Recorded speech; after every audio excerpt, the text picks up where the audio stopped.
Salut, c'est Adam. C'est une histoire sur une rencontre fortuite de 4 personnes qui a changé leur destin. Vous pouvez vous abonner à la chaîne après avoir regardé, cela nous aide beaucoup à réaliser le contenu. Jacques Doheny, un ancien détenu, se retrouve debout et nu, seul face à l'océan. Quelques instants plus tard, il plonge dans l'eau, embrassant les vagues déferlantes. Le 20 décembre, Charlie, un ancien prêtre, s'enregistre à l'Holiday Lodge, un hôtel économique. Dans l'intimité de sa chambre, il ferme les rideaux et contemple son reflet dans le miroir, tenant un pistolet non chargé. Alors qu'il se lave le visage, des souvenirs de sa vie de jeune marié refont surface, lui rappelant la question de sa femme sur le fait d'être son mari. Ensuite, il charge son pistolet de 2 balles et entend un chien aboyer dehors.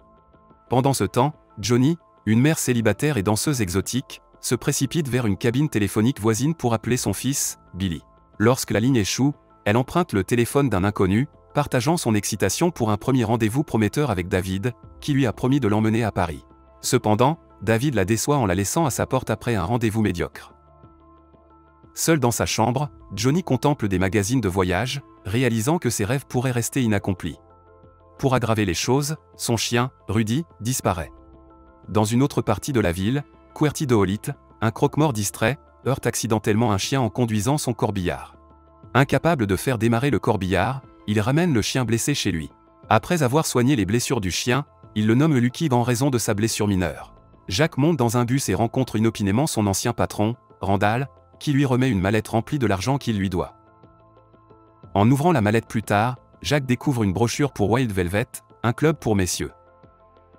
Pendant ce temps, Charlie, assis dans sa voiture garée, remarque Lexus, une courtisane transgenre. Charlie commente les tarifs bas de Lexus, ce qui conduit à une conversation sur l'opération de réassignation de sexe de Lexus. Lorsque Charlie offre à Lexus un moyen de sortir de sa vie misérable en lui proposant ses économies et un pistolet, Lexus rejette l'offre, la jugeant insensée. Une dispute éclate, et Lexus s'en va. QWERTY, un croque-mort, termine la préparation d'un corps et assiste à un enterrement. Johnny, dans une chambre d'hôtel, prend une substance illégale avant de partir pour afficher des avis de recherche pour Rudy. Suivant la brochure de la mallette, Jacques arrive à Wild Velvet, où Velvet Larry présente la principale attraction, Scarlett, le nom de scène de Johnny. Mal à l'aise avec la situation, Jacques part pendant la performance de Scarlett. Il rêve du moment où il a appris qu'il avait un cancer de l'estomac pendant le trajet en bus du retour, pour être réveillé par le chauffeur de bus à cause d'un saignement de nez. Le 22 décembre, QWERTY visite un bureau de prêt, pour apprendre que sa demande de prêt a été refusée en raison de la dette impayée de son père. Il tente d'appeler Madame Wilson, une femme qui lui doit de l'argent, mais elle explique son incapacité à payer en raison du chômage de son mari. Le compatissant croque-mort lui conseille d'utiliser l'argent pour les cadeaux de Noël de ses enfants à la place. Charlie arrive inopinément à la morgue, bien que celle-ci soit fermée, et exprime son besoin d'un cercueil. Après avoir choisi un cercueil en bois brillant, Charlie remet le pistolet à QWERTY et lui demande de le détruire. QWERTY y pense d'abord en raison de ses besoins financiers urgents, mais refuse finalement, animé par son désir d'empêcher une vie de se terminer. Charlie se rend ensuite à l'église et exprime ses frustrations à Dieu. Il se remémore les moments d'amour avec sa femme dans la voiture, juste avant qu'un accident tragique ne lui coûte la vie. Dans un dîner, la serveuse Sally réveille Charlie alors qu'il ferme et lui offre une part de tarte. Bien que Charlie souhaite la partager avec elle, elle décline en raison de préoccupations alimentaires. Après le repas, Charlie offre à Sally de la ramener chez elle. Elle révèle son divorce et exprime sa gratitude en l'embrassant pour sa gentillesse. À Wild Velvet, Johnny fait face à la pression de son patron Larry, qui insiste pour qu'elle travaille le réveillon de Noël malgré son besoin d'être avec son fils. Jacques suit Johnny à l'extérieur. Jacques lui prête son blazer et engage la conversation. Larry rappelle Johnny au travail, mais avant de partir, Johnny dit à Jacques de demander Scarlett et d'attendre pour elle dans la pièce bleue. Dans la pièce bleue, Johnny effectue une danse sensuelle, mettant Jacques mal à l'aise. Bien qu'il la repousse d'abord, il partage finalement une tendre étreinte en dansant lentement. Dans sa chambre d'hôtel, Johnny appelle son fils dans le coma, et le lendemain, QWERTY remarque ses affiches concernant son chien disparu et les enlève. Johnny vole un jouet, et Jacques la suit. Pour la protéger, Jacques fait semblant d'être son compagnon et paye l'article. Il lui donne le jouet et l'invite à déjeuner. Pendant leur repas, Jacques offre à Johnny une grue en origami. Elle partage que sa mère lui a dit que son père était décédé dans un accident de bateau avant sa naissance.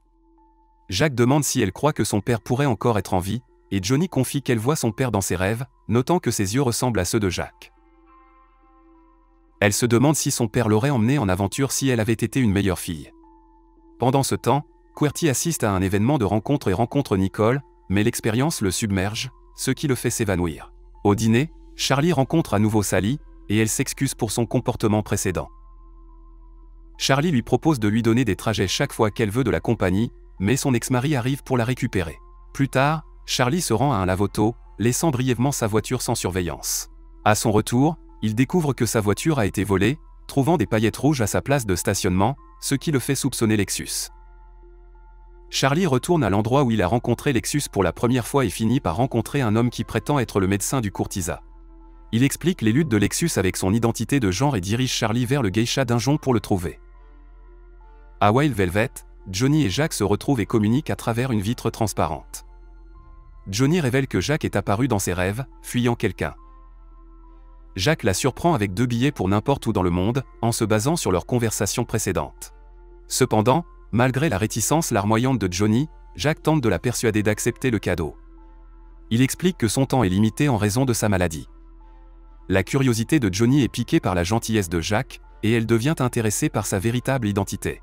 L'ancien détenu avoue alors avoir passé 25 ans en prison, espérant la visite de sa femme, pour finalement découvrir qu'elle était décédée. Réalisant que l'histoire de Jack résonne avec sa propre vie et suspectant qu'il pourrait être son père, Johnny s'effondre en larmes et demande au détenu de partir. Cela incite les videurs à intervenir et à l'escorter hors du bâtiment. Plus tard, Johnny essaie de contacter l'hôpital pour parler à Billy mais ne reçoit aucune réponse. Elle se précipite à l'hôpital pour voir son fils inconscient et lui donner le jouet. Billy ouvre brièvement les yeux mais les referme rapidement, ce qui amène Johnny à appeler les infirmières. Malheureusement, le médecin explique que le clignement des yeux de Billy n'était qu'un réflexe et livre le sombre pronostic qu'il pourrait ne pas lui rester beaucoup de temps, laissant Johnny furieuse. Dans son état de confusion et de désespoir, Johnny fait des avances inappropriées au médecin, espérant utiliser son corps pour sauver son fils. Le médecin refuse, laissant Johnny désemparé. À l'extérieur de l'hôpital, le nez de Jack saigne alors qu'il regarde Johnny héler un taxi. Il entre ensuite à l'hôpital pour rendre visite à Billy et voit enfin l'état de son petit-fils. À Wild Velvet, Johnny se prépare pour son service, et elle reçoit un appel de QWERTY à propos de Rudy. Plus tard, elle se rend chez le croque-mort pour retrouver son chien disparu. Elle s'excuse de ne pas avoir l'argent de la récompense mais promet de le lui rembourser la semaine prochaine. QWERTY décline gentiment la récompense et suggère qu'ils se donnent un véritable câlin, ce qu'ils font. Après une conversation sincère et un sentiment de bien-être en compagnie de l'autre, QWERTY invite Johnny à rester pour la nuit, ce qu'elle accepte volontiers. Le matin de la veille de Noël, QWERTY sort pour acheter des roses pour Johnny, mais découvre qu'elle est partie. Il récupère son numéro à partir d'un flyer jeté pour la contacter. Plus tard, alors qu'elle effectue sa routine de pole dance exotique à Wild Velvet, Johnny est gêné de voir QWERTY dans le public en train de la regarder. En rentrant chez elle, elle trouve QWERTY endormie devant sa porte. Il se réveille alors qu'elle prend son bain, lui lave le dos et lui demande pourquoi elle est partie ce matin-là. Elle explique qu'elle l'a fait parce que les hommes la quittent généralement en premier, alors elle lui a épargné la peine. Alors que Johnny partage son histoire de vie en tant que mère célibataire qui travaille comme danseuse exotique avec un enfant dans le coma à l'hôpital, QWERTY compatit, révélant sa vie solitaire en tant que croque-mort avec un passe-temps de marionnettiste et des difficultés à nouer des liens. Pendant ce temps, Charlie arrive au geisha Dungeon et rencontre Lexus, qu'il invitait à son appartement, où il a stocké l'argent de l'ancien prêtre. Alors que Lexus remet le sac d'argent à Charlie, celui-ci remarque les cicatrices sur ses poignets, confirmant ce qu'il avait entendu précédemment d'un autre homme. Après avoir récupéré son argent, Charlie décide de donner les fonds à Lexus pour sa chirurgie. Cependant, Lexus saisit un pistolet et le pointe sur lui, comprenant le besoin d'amour de Charlie après avoir trouvé une photo de Charlie et de sa femme dans la voiture. En désirant lui-même l'amour, Lexus tente d'embrasser Charlie, mais l'ancien prêtre le repousse. Cela rappelle à Lexus un rejet passé lorsqu'on l'a refusé parce qu'il n'était pas une femme. Alors que Lexus réfléchit à son histoire tragique, il lève le pistolet et fait l'impensable. Par la suite, les autorités arrivent pour récupérer le corps sans vie. Pendant ce temps, QWERTY invite Johnny à se joindre à lui pour une balade en chariot de course dans les rues, approfondissant leur relation amoureuse. Alors que Johnny se rapproche de QWERTY, Billy reste à l'hôpital dans un état critique. Jack entre dans la chambre d'hôpital, affirmant qu'il est le grand-père de l'enfant. Lorsque les médecins lui refusent l'entrée, l'ancien détenu fait de son mieux pour localiser Johnny. Jack arrive à Wild Velvet, pour la trouver fermée, se sentant impuissant et visiblement affecté par sa maladie. Pendant ce temps, à l'hôpital, les médecins prononcent la mort de Johnny et recouvrent son corps d'un drap. Dans une église, Charlie interroge Dieu sur les défis auxquels il est confronté. Il s'imagine ensuite en prêtre et rencontre sa femme dans un cimetière, où elle lui dit que ce n'est pas son moment de partir. En se réveillant, l'ex-prêtre converse avec une religieuse qui se demande s'il retournera un jour au service de l'église. Charlie quitte l'église et se rend compte que c'est Noël. En attrapant les flocons de neige qui tombent, il sourit sincèrement pour la première fois. Ce même matin, Johnny se précipite à l'hôpital en apprenant la nouvelle concernant son fils. Alors qu'elle pleure, elle s'excuse de ne pas l'avoir appelé la veille au soir. À l'extérieur de la porte dérobée de Wild Velvet, Johnny est retrouvé sans vie sur un tas de neige, tenant une photo d'un jeune Johnny et de sa femme. Dans l'au-delà, il passe une journée à la plage avec son petit-fils. À l'hôpital, l'infirmière informe Johnny qu'une personne anonyme a réglé la facture de l'hôpital de son fils. Elle remet ensuite à Johnny une enveloppe laissée par le bienfaiteur inconnu. À l'intérieur, Johnny trouve une grue en papier et 2 billets d'avion, que Jack avait tenté de lui offrir quelques jours plus tôt. Dans un dîner, Charlie retrouve Sally, qui lui annonce qu'elle et son ex-mari ont finalisé leur divorce.